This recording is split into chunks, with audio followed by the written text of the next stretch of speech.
seen you walking with him. Don't you know him? And the more Peter looked at that man getting beat and spit at, blood gushing out of his nose and his face. This is the man whose hands healed. Why is he bleeding everywhere? Why is his face becoming deformed? And Peter answers truthfully, I swear by the temple of Israel, I don't know that man. Because Peter had never seen that man. He saw a Savior. He saw a deliverer. He saw a miracle worker. He never saw a human getting the crap beat out of him without even lifting up a hand, without saying a word. I don't know this. Finally, as he was just dumbfounded about what he was experiencing, seeing, a third time, someone says, I know that you know him. I can tell by your tone of speech.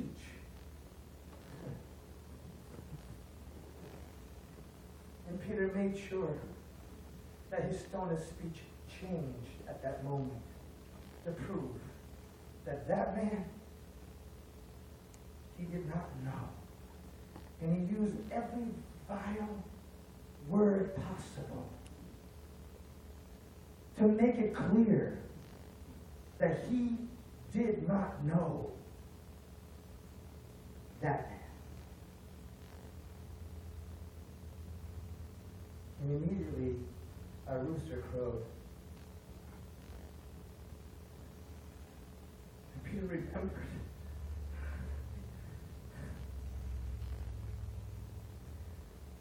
Oh, God.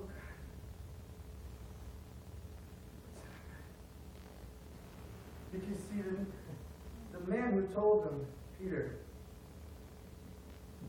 today you will deny me 3 times before a rooster crows, was the God-man, the anointed Son of God. He knew that. But what he was seeing did not match what he understood the Son of God, the King, to be. And because he couldn't understand it, he couldn't recognize it. He didn't deny Jesus because he was afraid. He denied because what he saw in that night was not his religious understanding of God. And he ran and wept bitterly.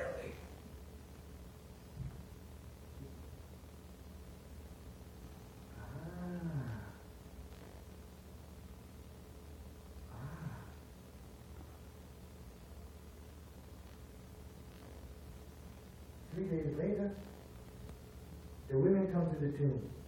You gotta catch this, you gotta catch this. The women come to the tomb. The angels are there, they say, we're guys looking for the living among the dead, yada, yada, yada, you know the whole story. The angels say to the women, go tell his disciples and Peter that he is alive. Hello, come on, somebody help me here. I thought Peter was one of the disciples. Why are the angels saying, tell the disciples and Peter that he's risen? Come on, somebody. Don't leave me alone with this revelation. Don't you dare read the word and say, and that's what they said. You better ask God, why did they say that? Peter is a disciple. Why didn't he just say, go tell the disciples? Matter of fact, they were all together.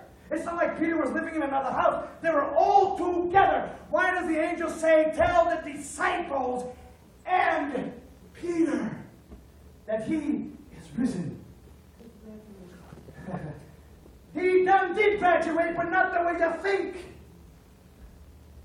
The reason why the angel said to the disciples and Peter is because what Peter did placed him in a place where he was no longer a disciple. He was one who rejected God.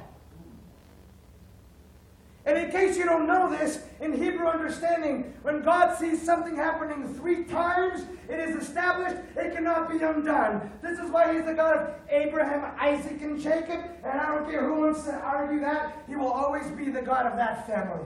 This is why He is the I am, who was, and who is to come. That reveals the 3 stages in which you can understand God, which is present, future, past.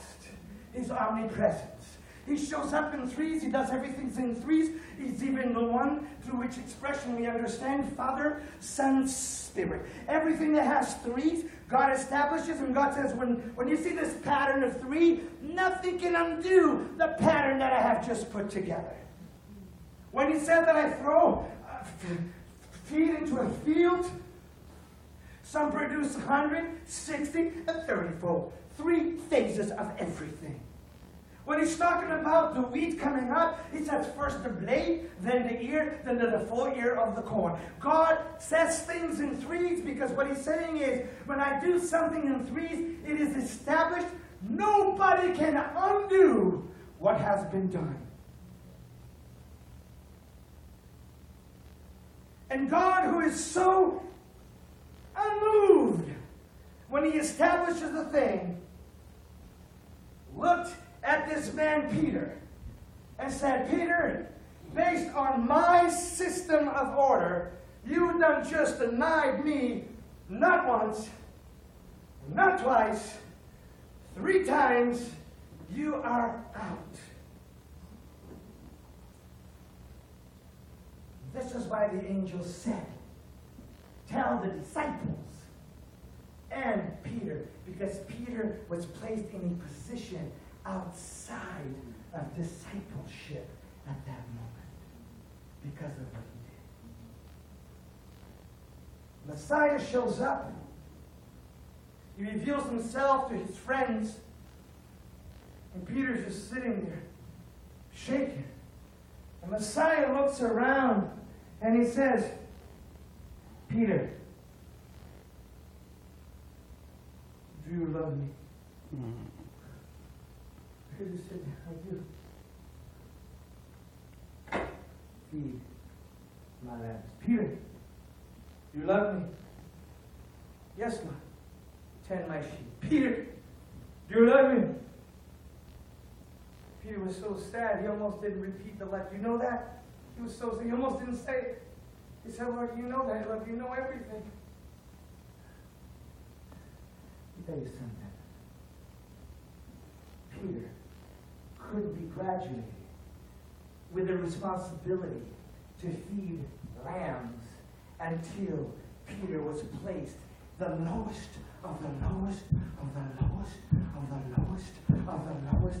He had to experience an agony of being so separated from God that he would know, if the God that has established the system has called me to feed the lambs, and I am the least, I am the worst, I denied Him 3 times, but the thing is that he was talking to the God who is the Word that became flesh, and the Word forced him to undo what Peter did, because in the natural what we do makes our salvation impossible, but God changes the words out of our mouth, and He forced out of the same man, instead of saying, I don't know him, I don't know him, I don't know him, to I love you, I'll feed him, I love you, I'll tend him, I love you, I'll feed your people. Hallelujah!